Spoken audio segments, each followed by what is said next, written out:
Assalamualaikum warahmatullahi wabarakatuh. Kami dari kelompok 5. Di sini tema yang kami ambil yaitu pertama, pengetahuan mengenai COVID-19 yang terdiri asal-usul, agent, penularan, pencegahan, kebijakan, CFR, perkembangan baru, dan lain-lain. Sebelum itu kami ingin memperkenalkan diri kami terlebih dahulu.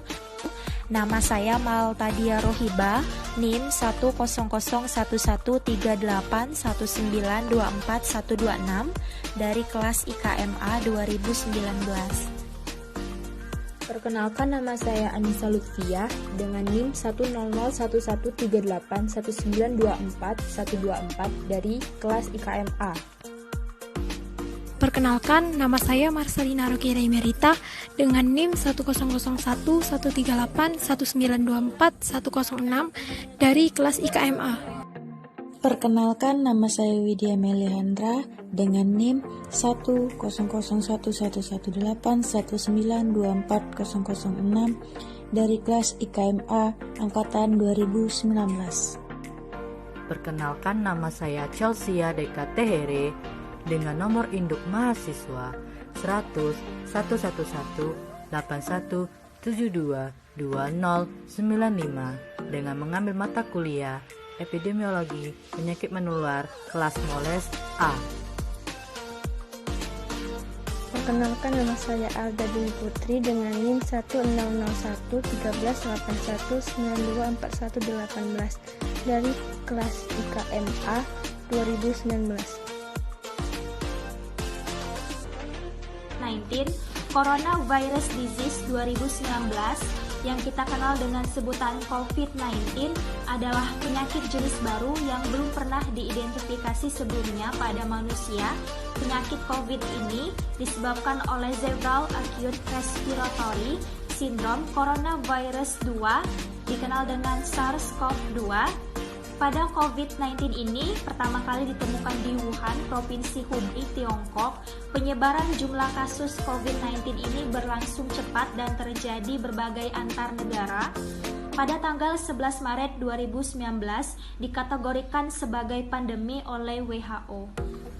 Agent atau penyebab COVID-19 melalui yang pertama percikan air liur atau droplet. Pengidap COVID-19 berupa bersin atau batuk. Yang kedua, memegang bagian tangan atau wajah yang terinfeksi. Yang ketiga, memegang bagian mata, hidung, dan juga mulut. Setelah memegang barang yang telah terkena percikan air liur atau droplet. Dalam penyebaran COVID-19 ini tidak memandang anak-anak, muda atau tua, dan juga biasanya dalam orang yang terkait kontak erat dengan pengidap COVID-19 ini, kemungkinan besar penularannya sangat cepat dan juga mudah. Setelah kita membahas mengenai asal-usul COVID-19, selanjutnya kita akan membahas mengenai penularan COVID-19. Penularan COVID-19 dapat terjadi melalui dua cara. Yang pertama, secara langsung. Yang kedua, secara tidak langsung.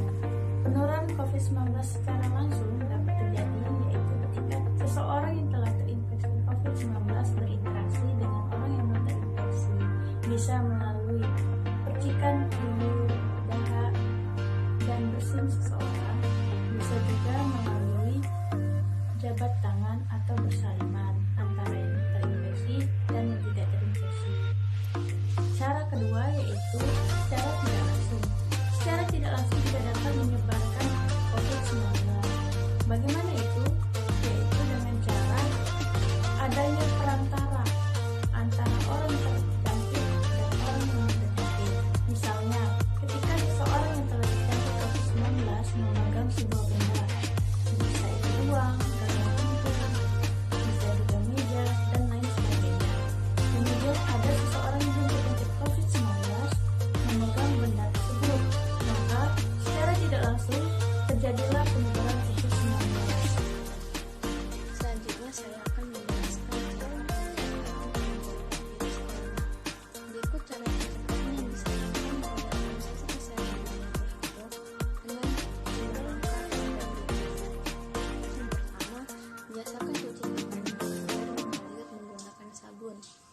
minimal 40 detik atau gunakan cairan pembersih tangan yang berbasis alkohol 60%. Yang kedua, hindari menyentuh bagian mata, hidung, dan mulut yang merupakan jalan masuk virus ke dalam tubuh kita.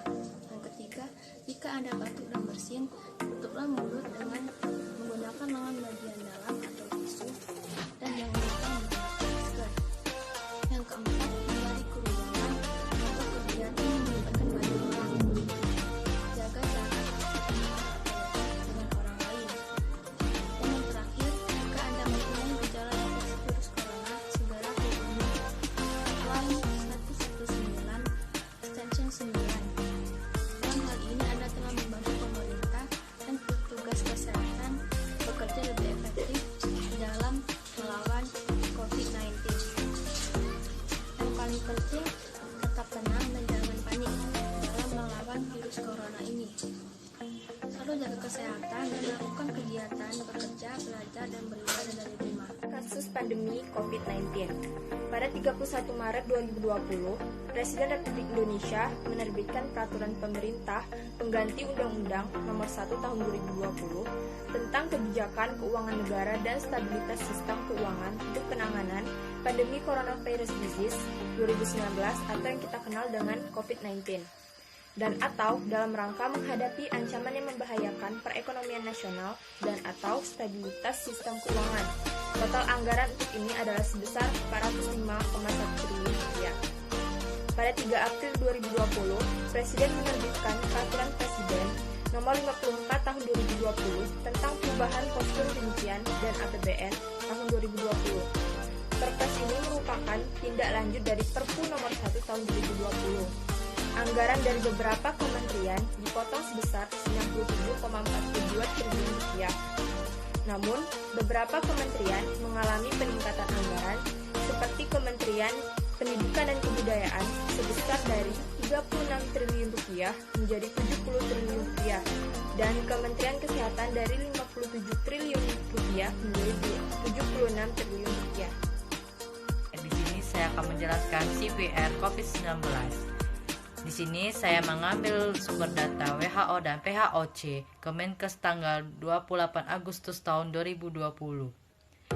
Pada situasi global sebanyak 827.730.000 kematian atau CVR sebesar 3,4% di 215 negara terjangkit dan 176 negara transmisi lokal. Sedangkan pada situasi Indonesia, kasus kematian sebanyak 7.169 atau CVR sebesar 4,3%. Di sini saya akan menjelaskan perkembangan terbaru mengenai COVID-19 yang ada di Indonesia. Sebelumnya saya ingin menginformasikan dulu perkembangan COVID-19 sampai tanggal 28 Agustus 2020. Yaitu pasien sembuh mencapai 120.900 kasus. Untuk hari ini, pasien sembuh bertambah menjadi 122.802 kasus. Jumlah terpapar COVID-19 di Indonesia update 29 Agustus pukul 12 waktu Indonesia Barat, yaitu terkonfirmasi mencapai 169.195 jiwa.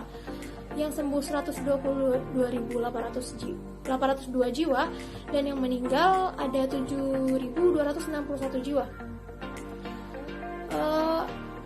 Untuk jumlah suspek hari ini ada 76.252 kasus dan 28.905 spesimen. DKI Jakarta menjadi penyumbang terbanyak dengan tambahan 599 kasus sembuh dan totalnya saat ini sudah mencapai 29.768 kasus. Diikuti dengan Jawa Timur dengan tambahan 305 kasus dan totalnya mencapai 25.533 kasus. Diikuti Jawa Timur dengan tambahan 305 kasus dan totalnya mencapai 2.553 kasus. Lalu Kalimantan Selatan dengan tambahan 149 kasus dan totalnya mencapai 6.150 kasus. Untuk penambahan kasus positif baru hari ini ada 3.308 kasus. Jumlah kumulatif ini ada 169.195 kasus. Sedangkan kasus aktif secara nasional berada di angka 39.132 kasus. DKI Jakarta menjadi penyumbang terbanyak dengan tambahan 861 kasus dan kumulatifnya mencapai 37.943 kasus. Dari kasus kematian hari ini bertambah sebanyak 92 kasus dan kumulatifnya mencapai 7.261 kasus. Jawa Timur terbanyak dengan tambahan 21 kasus dan total sudah mencapai 2.323 kasus. Diikuti DKI Jakarta dengan 18 kasus dan totalnya mencapai 1.174 kasus. Lalu ketiga terbanyak berada di Sumatera Selatan dengan tambahan 11 kasus dan totalnya mencapai 250 kasus. Kasus COVID-19 ini masih terjadi di 34 provinsi dan tambahan satu daerah lagi menjadi 487 kasus. Dikutip dari sumber langsung dari tim komunikasi Komite Penanganan Coronavirus Disease atau COVID-19 dan Pemulihan Ekonomi Nasional. Ini untuk perkembangan terbaru hari ini 29 Agustus 2020. Di sini kita dapat menyimpulkan coronavirus ini masih saja menyebar hingga hari ini dan masih belum terselesaikan. Jadi kita dapat menyimpulkan kita sendiri untuk selalu menjaga kesehatan kita, kebersihan kita dengan menerapkan social distancing, menerapkan protokol kesehatan yang ada yang dari pemerintah, baik itu menjaga antara kita berkomunikasi dengan orang-orang di sekitar kita maupun kebersihan dari diri kita sendiri. Dengan demikian, materi yang telah kami sampaikan, mohon maaf apabila ada tutur kata yang salah. Semoga apa yang telah kami sampaikan ini dapat bermanfaat bagi pembaca dan pendengar. Kami akhiri. Wassalamualaikum warahmatullahi wabarakatuh. Terima kasih.